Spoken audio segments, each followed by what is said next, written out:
What if I told you that one quiet night in a small desert town, a police officer on routine patrol became the first to cross paths with something that wasn't supposed to exist on Earth? It began on a stretch of empty highway outside Roswell, New Mexico, where Officer Daniel Hayes had driven countless times without incident. The sky was clear, stars sharp like diamonds scattered across black velvet, and his cruiser hummed steadily as he scanned the road for stragglers. Hayes thought it would be another uneventful night until a strange pulse of light rippled across the horizon, unlike anything he had ever seen. At first, he thought it was a transformer blowing out, a flash from a distant storm, or maybe even one of the Air Force's experiments at the nearby base. But as he slowed down, he realized the light was moving, alive, deliberate, intelligent. He pulled over, stepped out into the cool desert air, and felt the ground beneath his boots faintly vibrate, as if something enormous was humming beneath the earth. Looking up, Hayes saw not a plane, not a helicopter, but a silent craft hovering low over the mesquite bushes, metallic and smooth with no markings, its surface shifting colors like liquid mercury reflecting the stars. He could not hear engines, only a faint whisper, almost like a breath. His first instinct was disbelief, to tell himself it was a trick of the eyes, maybe fatigue, but when the craft tilted, descended, and touched the ground less than 100 yards away, he knew he was witnessing something no training manual had prepared him for. Hayes froze, torn between calling it in or approaching, when the side of the craft rippled open, not like a door, but as though the very surface of the ship peeled itself back. And then they stepped out. Three figures, tall and slim, with elongated limbs and skin that shimmered faintly under the starlight. They wore no suits, no visible protection, just flowing movements as if they were lighter than the air itself. Their heads were slightly larger than human, their eyes wide and dark, reflecting every detail around them. Hayes gripped his flashlight tighter, not out of fear, but because his mind screamed for something tangible, something human, to anchor him to reality. The beings looked around cautiously, like travelers in unfamiliar territory, and then one of them turned its gaze directly toward Hayes. The contact was instant and electric, as if his thoughts had been laid bare. He couldn't move, couldn't look away, and in that silent exchange, he felt a message, not in words but in emotion, urgency, fear, flight. These weren't invaders. They were fugitives. Without moving its mouth, the being reached into Hayes's mind again, showing him fragments like shards of broken glass. A pursuit through the stars, a chase across galaxies, a looming threat they had escaped from. He staggered back, overwhelmed by images of worlds collapsing, skies filled with fire, and ships pursuing them relentlessly. Hayes's heart pounded as he realized these beings hadn't come here to conquer. They had come here to hide. One of them raised a hand, delicate and glowing faintly, and a warmth spread across his chest, calming the adrenaline that roared in his veins. Hayes lowered his flashlight slowly, understanding now that any wrong movement could frighten them further. The beings stepped closer, cautious but not hostile, their movements fluid like flowing water. Hayes noticed that their bodies seemed to adapt with every step, faint patterns appearing across their skin as if they were mirroring the environment.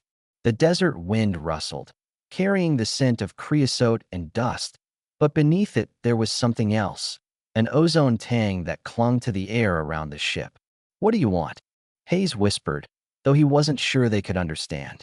To his astonishment, one of them responded, not with sound, but a direct thought pressed gently into his mind: safety. Another flash of memory surged into him. Images of their pursuers, hulking silhouettes, angular crafts, piercing lights that scoured entire worlds. Hayes clenched his jaw. For a man who had once thought his biggest challenge was a traffic stop or a runaway teen, he was now standing in front of beings carrying the weight of an interstellar war. Just as he began to steady his breath, a sudden streak tore across the night sky. A fiery line, unnatural in speed, cutting downward like a blade. The beings froze, their black eyes widening with terror, and Hayes felt their panic flooding into him like a tidal wave. Their pursuers had found them. The streak across the sky split into fragments, glowing embers that hissed as they fell behind the ridgeline, and the desert night that moments before had been quiet now pulsed with an uneasy energy. Hayes felt the alien's fear surge like a wave through his chest, forcing him to stumble back against his cruiser. He wanted to tell himself it was just a meteor, but their reaction told him otherwise.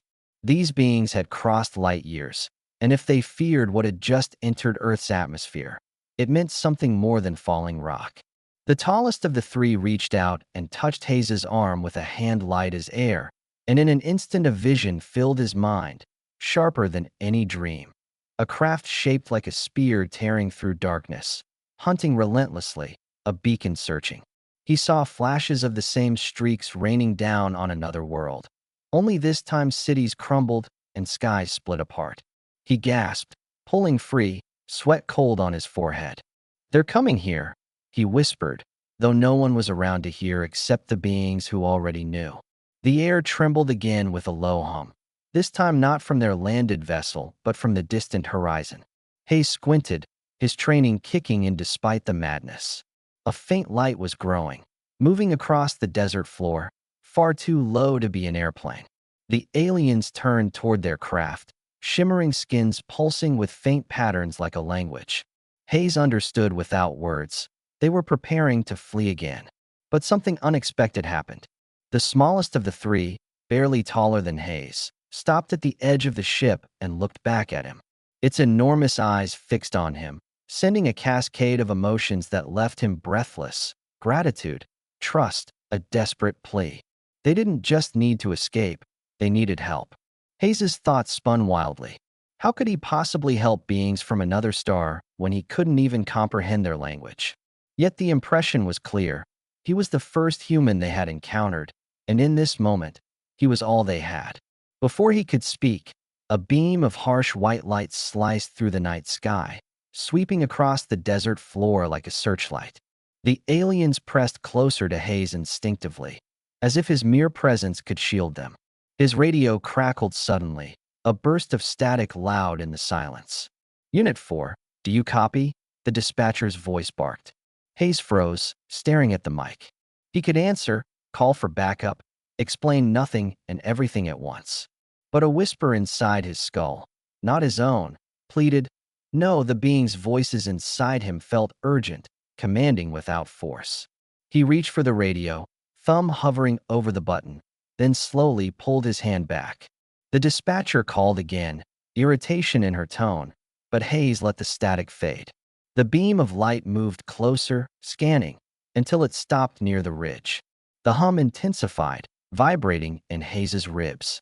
Then, emerging like a shadow tearing itself from the night, another craft rose into view. This one was nothing like the smooth, flowing vessel the fugitives had arrived in. It was jagged, angular, with surfaces that seemed to drink in the starlight. Its movement was not graceful but predatory, cutting through the air with purpose. Hayes felt the alien's fear spike again, sharper than before, and his stomach twisted. They had been found. The jagged craft hovered, its underbelly glowing with shifting red light, scanning the ground. Hayes ducked instinctively beside his cruiser, peering over the hood. The fugitives pressed together, their skins glowing with frantic patterns, and one of them placed a hand against their vessel. The metallic surface rippled, responding like liquid. Hayes realized they were powering it up, but slowly, too slowly. The pursuing craft shifted, tilting like a hawk preparing to dive, and a low vibration filled the air, not a weapon yet, but a warning. Hayes's instincts screamed at him to run, to get back in his cruiser and speed away, but something deeper rooted him there. He couldn't abandon them, not when he understood what was happening. These beings weren't soldiers, they were survivors. He stood, heart hammering, and shouted into the night, though he knew the pursuing craft couldn't understand. "Leave them alone." His voice echoed across the desert, swallowed by the hum of machines. For a moment, the jagged craft paused, as if considering the strange lone human standing between prey and predator. Then a line of blinding light snapped across the sand just feet from Hayes, scorching the earth without sound or explosion, only pure heat. He shielded his face, stumbling back, realizing it was a warning shot. The The fugitives moved faster now, their craft beginning to levitate, dust spiraling beneath it. The smallest alien reached out again toward Hayes, this time not just with thought, but with something physical. A small crystalline shard, glowing faintly, floated into his palm. It pulsed once, alive, and Hayes felt information trickle into his mind. Coordinates, patterns, meanings he couldn't fully grasp but knew were important. The being's voice, clear and urgent inside him, whispered, "For when they return." Hayes clutched the shard, staring at the alien, before turning back toward the pursuing craft. The air between the two ships shimmered like a storm building. He didn't know how much time was left, but he knew the chase wasn't over, and Earth had just become the next battlefield. The fugitive's ship began to rise, its smooth hull glowing faintly blue as if it were pulling energy directly from the night sky. Hayes squinted through the dust storm swirling around his cruiser, clutching the crystal shard so tightly it bit into his palm. The Predator ship above shifted its stance, almost alive, its red underbelly pulsing with violent rhythm. Hayes felt a pressure building in his ears, the same way he had once felt a tornado approaching, though the sky above was clear. The smallest alien, the one who had given him the shard, pressed a hand against the surface of their craft and stared at him one final time. Hayes didn't need words. He knew it was goodbye. A beam of searing red light fired from the jagged pursuer, but the fugitive's ship shimmered, rippling space itself around them, and the blast dissolved into a spray of harmless sparks. Then, in an instant, the smooth vessel darted upward, impossibly fast, streaking toward the stars like a comet leaving Earth behind. Hayes staggered, mouth dry, watching as the Predator ship roared in pursuit, its angular body twisting violently as it surged after them. In a heartbeat, both ships vanished into the black expanse, swallowed by distance. The desert fell silent again, only the hum of cicadas and the faint crackle of his cruiser's radio filling the void. Hayes lowered his head, chest heaving, the shard still glowing faintly in his hand. It felt warm, alive, as though it were breathing. He leaned against the cruiser, trying to steady his thoughts, when the radio hissed back to life.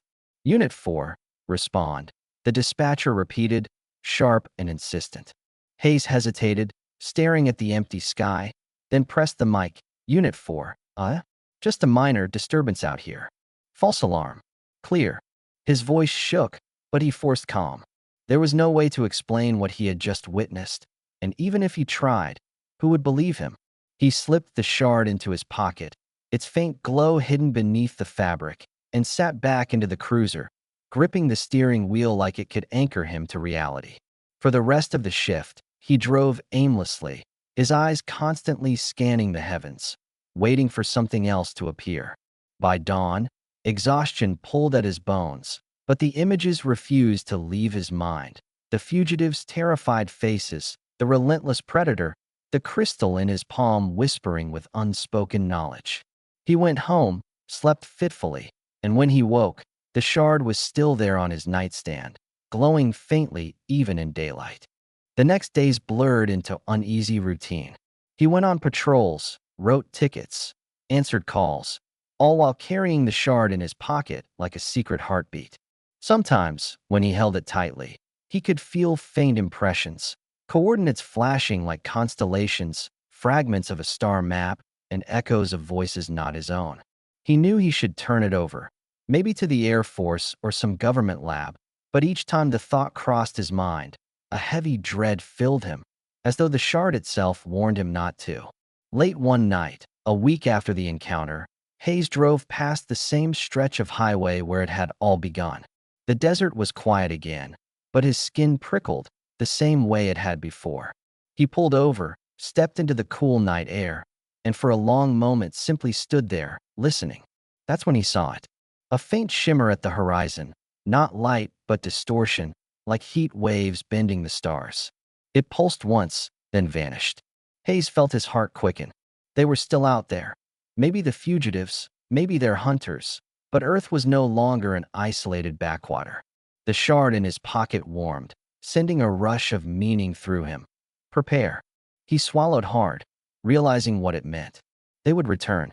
Not just the fugitives, not just their pursuers, but others. The night sky above suddenly felt heavier, as though thousands of unseen eyes were watching. Hayes leaned against the hood of his cruiser, staring upward, and whispered, "Why me?" There was no answer, only the faint hum of the shard, pulsing in rhythm with his heartbeat, binding him to a story far bigger than one man, one town, or even one world. The next chapter hadn't begun yet, but deep down Hayes knew the desert would not remain silent for long. Weeks passed, but Hayes never stopped watching the skies. Every shift, every quiet stretch of desert road, he felt the presence of something beyond comprehension, as though the air itself carried messages only he could perceive. The shard pulsed faintly, its warmth never fading, and Hayes began to notice that it did more than warn, it guided. Tiny vibrations, almost imperceptible, tugged him toward places off the map, abandoned roads, dry riverbeds, and rocky outcrops. One evening, drawn by an unshakable compulsion, he followed the shard to a canyon just past the edge of town. Shadows stretched long beneath the moon, the air shimmering as if alive. Hayes's pulse accelerated when the shard pulsed violently, pointing him toward a narrow gap in the rocks. There, faintly etched into the stone, were symbols that mirrored the patterns on the alien's skin. His fingers brushed over them, and suddenly the canyon erupted with light. The fugitive's vessel reappeared, shimmering into reality like a mirage solidifying. They stepped out, moving cautiously, and Hayes noticed the same sense of urgency, but also relief, in their eyes. He realized now that the shard had called him here for a purpose beyond witness or survival. It was a beacon. They needed him. Over the next hours, as the desert night stretched endlessly, the aliens communicated with him in ways beyond speech. Images, emotions, and understanding flowed directly into his mind. Their pursuers had discovered a hidden portal within the solar system, a weak point in space-time that could allow them to track across star systems. Earth, unknowingly, was at the crossroads. The fugitives had escaped countless hunters, but here they were cornered. They had chosen humanity, or at least Hayes, because he was unarmed, unafraid, and capable of understanding. He would act as their intermediary. Hayes felt the weight of the universe pressing on his shoulders. This was bigger than any crime scene, bigger than law enforcement, bigger than himself. The shard pulsed with urgent light, showing him ways to obscure the fugitives' movements, to mislead their pursuers, even to hide portions of Earth from detection. It was technical, alien, and completely beyond human logic, but in some inexplicable way, his mind grasped it. Over the following nights, Hayes became a silent guardian. He guided the fugitives to hidden valleys, deep underground caverns, and remote mesas, all while carefully ensuring no human eyes caught them. Each time, the shard's glow pulsed with approval, feeding him knowledge he could barely comprehend. And then, one night, as the horizon shimmered with another incoming streak of light, Hayes saw it clearly. The hunters had arrived in orbit, massive angular ships cutting through the sky, scanning the planet. But the fugitives moved swiftly, merging with shadows, slipping through spatial folds, vanishing and reappearing miles away. Hayes realized that the shard had not only made him a guide, it had given him understanding of motion through dimensions he had never known existed. For the first time, he felt a strange kinship with the aliens, a bridge between human and interstellar thought. He began to sense patterns in their movements, intuitively knowing when and where to lead them next. Days and nights blurred. He lost track of time, sometimes sleeping under the stars, shard in hand, watching the heavens. Humanity continued unaware, while battles unseen raged silently above and across the desert. Eventually, the fugitives stopped moving.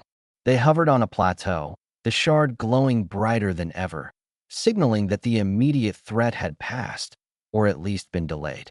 Hayes felt a strange melancholy, knowing that soon they would depart Earth again, continuing their flight across the stars. Before leaving, the smallest alien approached, eyes reflecting the cosmos.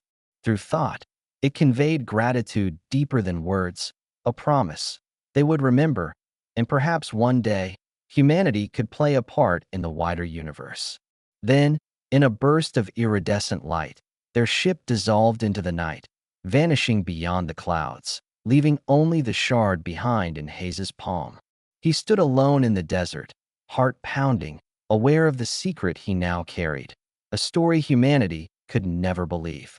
The shard pulsed once, softly, then quieted, as if its work had paused. Hayes looked up at the sky, stars burning brighter than before. Somewhere out there, the fugitives sailed among constellations, and the hunters still prowled. But for now, Earth was untouched. He tucked the shard into his jacket, whispered a silent vow to keep their secret, and walked back toward his cruiser. The desert night had changed him. The universe had expanded beyond his imagination, and for the first time, he felt truly awake to the vast, untold stories hiding just beyond human sight, knowing he had glimpsed a truth so immense it would never leave him.